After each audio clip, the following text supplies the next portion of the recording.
ماذا أقول فيه سنين طويلة. يا شيخ تسمعني؟ نعم تفضل.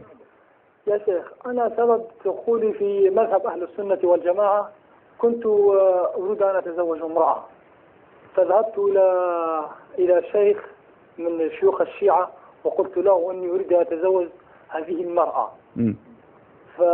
فأنا بحثت في تاريخ هذه المرأة فوجدتها متزوجة، فقلت للشيخ الشيعي المرجع الشيعي لدينا أني أريد أن أتزوجها ولكنها متزوجة، فقال لي فإذا فعليك بالمتعة.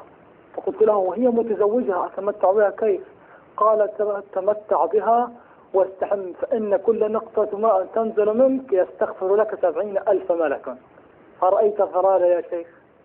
بعد هذا الحديث بيومين اثنين سألت رجلا سنيا من أهل الشارع فقلت له القصة أني أريد أن أتزوج امرأة متزوجة، فقال لي العين تزني وزناها النظر. أرأيت يا شيخ الفرق بين أهل السنة والجماعة؟ تقسم بالله أنك كنت شيعي؟ يا شيخ أقسم لك يا شيخ، أقسم لك، أقول لك يا شيخ أني أنا كنت أعتنق هذا المذهب الباطل يا شيخ. يا شيخ أنا رأيت ما لا أستطيع ما أقول عن هذا المذهب يا شيخ. أسأل الله عز وجل، اللهم آمين، أسأل الله عز وجل أن يهدي أهل السنة والشيعة إلى الحق. أنا لقيت وقلت هذا كذلك مرارا، اسمحوا لنا من التكرار يا أخوان والله لأنه يتجدد اللقاء ويتجدد الناس. كنت في ميونخ أقول بصراحة في مسجد اسمه مسجد السلام معروف.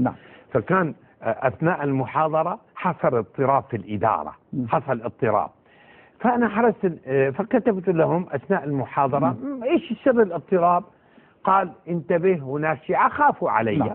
قال هناك شيعة الآن يجلسون في محاضرتك دخلوا نحن نخشى عليك. قلت لهم اتركوهم.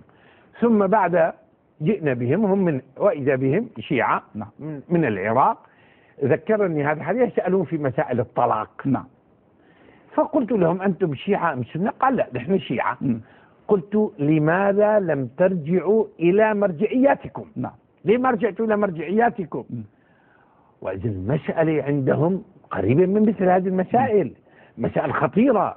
يعني أنت كيف تبيح وأنا سيأتي عندنا دور اسمه المتعة. وأنا كيف أبيح؟ يعني كيف يبيحون تمتع بامرأة متزوجة؟ والله العظيم لا يصدق مثل هذا. نعم شيخ، لكن أنا أستأذنك في أنا أريد أن أستريح قليلا. لا يعني بعد هذه المكالمة اسمح لي فقط، هو فاصل قصير جدا.